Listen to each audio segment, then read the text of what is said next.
चले आज की वीडियो में इलेक्ट्रोफिलिक एरोमेटिक सब्स्टिट्यूशन के आम से रिएक्शन को देखते हैं। तो हम बेंजीन रिंग से शुरू करेंगे और इसे एक ऐसे मॉलिक्यूल के साथ रिएक्ट करवाएंगे जिसमें इलेक्ट्रोफाइल मौजूद हो। अब इलेक्ट्रोफिलिक एरोमेटिक सब्स्टिट्यूशन में होता क्या है कि इसमें हम बेंजीन रिंग में प्रोटॉन की जगह इलेक्ट्रोफाइल को तब्दील या सब्स्टिट्यूट कर देते हैं। तो यहाँ हम देख सकते हैं कि अब इस पर प्रोटॉन की जगह इलेक्ट्रोफाइल मौजूद है। तो इसलिए इस रिएक्शन का नाम ये इलेक्ट्रोफिलिक सब्स्टिट्यूशन आता है। आप प्रोटॉन की जगह इलेक्ट्रोफाइल को सब्स्टिट्यूट कर रहे हैं।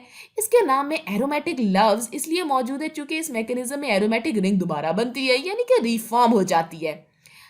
इलेक्ट्रोफिलिक एरोमेटिक सब्स्टिट्यूशन के लिए एक कैटलिस्ट की जरूरत होती है। यहाँ कैटलिस्ट की जरूरत इलेक्ट्रोफाइल को बनाने के लिए पड़ती है। तो यहाँ नीचे आप देख सकते हैं कि कैटलिस्ट पॉजिटिवली चार्ज इलेक्ट्रोफाइल बनाने के लिए रिएक्ट करेगा। याद रखें कि इलेक्ट्रोफाइल का मतलब होता है इलेक्ट्रॉन से मोहब्बत करने वाला। लिहाजा अगर कोई चीज पॉजिटिवली चार्ज है तो वो दरअसल इलेक्ट्रॉन से मोहब्बत करती है।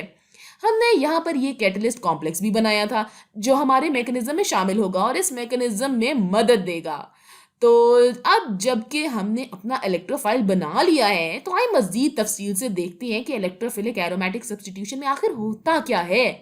तो हम यहाँ अपनी बेंजीन रिंग से शुरू करेंगे और मैं बेंजीन रिंग पर अभी सिर्फ एक ही हाइड्रोजन दिखा रही हूँ। ये इसके 6 हाइड्रोजन में से कोई सा भी हो सकता है क्योंकि ये तमाम बराबर ही होते हैं, एक जैसे ही होते हैं। और अब हमने अपने कैटलिस्ट की मदद से यहाँ अपना इलेक्ट्रोफाइल बना लिया है। अब बेंजीन रिंग में मौजूद पाए इलेक्ट्रॉन्स पॉजिटिवली चार्ज इलेक्ट्रोफाइल की तरफ जा सकते हैं या कह लें कि अट्रैक्ट हो सकते हैं, क्योंकि नेगेटिव चार्जेस पॉजिटिव चार्जेस की तरफ अट्रैक्ट होते हैं। और इस तरह बेंजीन रिंग में मौजूद पाए इलेक्ट्रॉन्स अब न्यूक्लियोफाइल के तौर पर काम करेंगे और यही इलेक्ट्रॉन्स फिर इलेक्ट्रोफाइल पर हमला करेंगे। तो ये एक न्यूक्लियोफाइल है और इलेक्ट्रोफाइल इस पर जब हमला करेगा तो ये पाए इलेक्ट्रॉन्स इस इलेक्ट्रोफाइल के साथ बॉन्ड बना लेंगे। ये पाए इलेक्ट्रॉन्स इलेक्ट्रोफाइल के साथ कोवेलेंट बॉन्ड बनाएंगे। तो चलें इसे यहाँ पर दिखाते हैं। इन पाई इलेक्ट्रॉन्स ने कुछ नहीं किया है, ये हाइड्रोजन भी यही रहेगा। अब मैं इलेक्ट्रोफाइल को इन डबल बॉन्ड्स के दोनों तरफ मौजूद कार्बन में से किसी भी एक में शामिल होता हुआ दिखा सकती हूँ। तो ये वाला कार्बन भी हो सकता है या फिर ये वाला कार्बन भी हो सकता है। अब चूंकि मैंने इस हाइड्रोजन को यहाँ सबसे ऊपर बनाया है तो मैं ये कह सकती हूँ कि इलेक्ट्रोफाइल यहाँ इस ऊपर वाले कार्बन में शामिल होगा। यहाँ ये मेरा इलेक्ट्रोफाइल मौजूद है। मैं इन इलेक्ट्रॉन्स को नुमाया कर देती हूँ जो यहाँ कोवेलेंट बॉन्ड बना रहे हैं। तो यहाँ पर मौजूद ये वो पाए इलेक्ट्रॉन्स हैं जो न्यूक्लियोफाइल के तौर पर काम कर रहे हैं और ये पाए इलेक्ट्रॉन्स यहाँ ये वाला बॉन्ड बनाने जा रहे हैं। अब इस बॉन्ड को बनाने के लिए हम यहाँ इस नीचे वाले कार्बन से एक बॉन्ड निकाल रहे हैं। इसलिए अब नीचे वाला कार्बन पर पॉजिटिव 1 फॉर्मल चार्ज आ जाएगा। लिहाजा हम इस कैटायन का एक रेजोनेंस स्ट्रक्चर बना सकते हैं। तो चले इसका एक मुमकिन रेजोनेंस स्ट्रक्चर बना लेते हैं। ये पाए इलेक्ट्रॉन्स यहाँ पर हरकत कर सकते हैं। अब अगर ये यहाँ आ जाते हैं तो इसके नतीजे में जो भी होगा इसे हम यहाँ बना देते हैं। तो अब हमारे पास ये पाए इलेक्ट्रॉन्स यहाँ ऊपर मौजूद हैं। हमारे पास यहाँ हमारा हाइड्रोजन है, हमारा इलेक्ट्रोफाइल है और ये इलेक्ट्रॉन्स अब यहाँ चले गए हैं। चले मैंने मैजेंटा रंग से नुमाया कर देती हूँ। मैं यहाँ पर ये कह रही हूँ कि इन पाई इलेक्ट्रॉन्स ने यहाँ पर हरकत की है और जब ये पाई इलेक्ट्रॉन्स यहाँ पर हरकत कर लेंगे तो हम इस बार इस कार्बन से एक बॉन्ड निकालेंगे। तो अब इस कार्बन पर +1 फॉर्मल चार्ज आ जाएगा। लिहाजा अब हम इसका एक और रेजोनेंस स्ट्रक्चर बना सकते हैं। तो आइए इसे बना लेते हैं। हम अब इन पाई इलेक्ट्रॉन्स को यहाँ मुंतकिल कर सकते हैं। ऐसा करने के बाद ये कुछ इस तरह का दिखाई देगा। अगर ये पाई इलेक्ट्रॉन्स यहाँ पर चले गए हैं तो अब हमारे पास दोबारा ये हमारा हाइड्रोजन होगा, ये हमारा इलेक्ट्रोफाइल, ये पाई इलेक्ट्रॉन्स और फिर ये पाई इलेक्ट्रॉन्स यहाँ पर मौजूद होंगे। मैं इसे नुमाया कर देती हूँ। अब की बार मैं नीले रंग का इस्तेमाल करूंगी। ये पाई इलेक्ट्रॉन्स यहाँ पर आ जाएंगे और एक बार फिर हम कार्बन से इसका बॉन्ड ले रहे हैं। इस बार हम इस ऊपर वाले कार्बन से इसका बॉन्ड ले रहे हैं। तो अब इस कार्बन पर +1 फॉर्मल चार्ज आ जाएगा। तो ये तमाम इसके रेजोनेंस स्ट्रक्चर्स हैं। याद रहे कि असल कैटायन एंड रेजोनेंस स्ट्रक्चर्स का एक हाइब्रिड होगा और हम इस हाइब्रिड को सिग्मा कॉम्प्लेक्स कहते हैं। लिहाजा आपके सिग्मा कॉम्प्लेक्स में +1 फॉर्मल चार्ज 3 कार्बन पर डीलोकलाइज्ड है।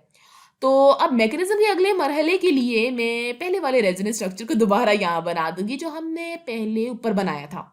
तो चलिए पहले वाले रेजोनेंस स्ट्रक्चर को यहाँ दिखा देते हैं।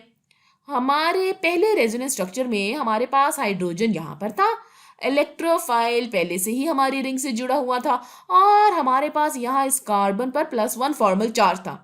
और क्या आपको याद है कि कैटलिस्ट ने एक कॉम्प्लेक्स बनाया था? तो वो ये है। ये कुछ इस तरह से आपके कैटलिस्ट से बॉन्डेड होगा।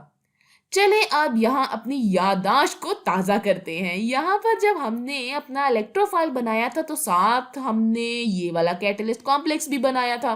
तो यहाँ पर Y कैटलिस्ट से जुड़ गया है, ठीक है। यहाँ नीचे मेरे पास Y कैटलिस्ट से जुड़ा हुआ है, या कह लें कि बॉन्डेड है, और आप इसे बेस के तौर पर काम करता हुआ भी सोच सकते हैं। लिहाजा ये अब एक प्रोटॉन हासिल कर लेगा। तो मैं इन इलेक्ट्रॉन्स को इस प्रोटॉन को लेता हुआ यहाँ दिखा सकती हूँ। और अगर ये वाला प्रोटॉन ले लेता है तो फिर पीछे बकाया ये इलेक्ट्रॉन्स रह जाएंगे, और ये इलेक्ट्रॉन्स फिर आपकी बेंजीन रिंग को दोबारा बनाने के लिए या रिफॉर्म करने के लिए और इस पॉजिटिव चार्ज को दूर करने के लिए यहाँ पर हरकत करेंगे। अब चले इस पूरे अमल को दिखा देते हैं। तो अब हमारे पास हमारी बेंजीन रिंग दोबारा बन गई है और हमारा इलेक्ट्रोफाइल अब हमारी रिंग से जुड़ा हुआ है और प्रोटॉन यहाँ से चला गया है। लिहाजा इलेक्ट्रोफाइल ने अब इस प्रोटॉन को मुकम्मल तौर पर सब्स्टिट्यूट कर दिया है। चले अब इन इलेक्ट्रॉन्स को दोबारा देखते हैं। यहाँ ये मेजेंटा रंग के इलेक्ट्रॉन्स वो इलेक्ट्रॉन्स हैं जो आपकी एरोमेटिक रिंग को दोबारा से बनाने के लिए या रिफॉर्म करने के लिए यहाँ मुंतकिल होंगे। लिहाजा सिग्मा कॉम्प्लेक्स की डीप्रोटोनेशन ही एरोमेटिक रिंग को दोबारा से बनाती है, या इनकी डीप्रोटोनेशन की वजह से ही एरोमेटिक रिंग दोबारा से बहाल होती है। तो अब हमारे पास यहाँ पर एक स्टेबल यानी मुस्तहकम प्रोडक्ट मौजूद है, और दूसरी प्रोडक्ट जिसके बारे में आप यहाँ सोच सकते हैं वो ये Y है, जो कि अब इस प्रोटॉन से बॉन्डेड है, और आप इन इलेक्ट्रॉन्स को नुमाया भी कर सकते हैं। आप ये कह सकते हैं कि यहाँ मौजूद ये इलेक्ट्रॉन्स अब ये वाले इलेक्ट्रॉन्स हैं, और इन इलेक्ट्रॉन्स को अगर इस कैटलिस्ट से दूर ले जाया जाए या यूं कह लें कि इस कैटलिस्ट से निकाल दिया जाए तो यकीनन आपका कैटलिस्ट दोबारा बन जाएगा, और फिर इसके बाद ये दोबारा से एक और रिएक्शन को कैटलाइज कर देगा। लिहाजा ये इलेक्ट्रोफिलिक एरोमेटिक सब्स्टिट्यूशन का एक अमूमी या जनरल मैकेनिज्म है। और आगे अब हम इलेक्ट्रोफिलिक एरोमेटिक सब्स्टिट्यूशन के जितने भी रिएक्शंस देखेंगे वो ज्यादातर इसी जनरल मैकेनिज्म के मुताबिक होंगे।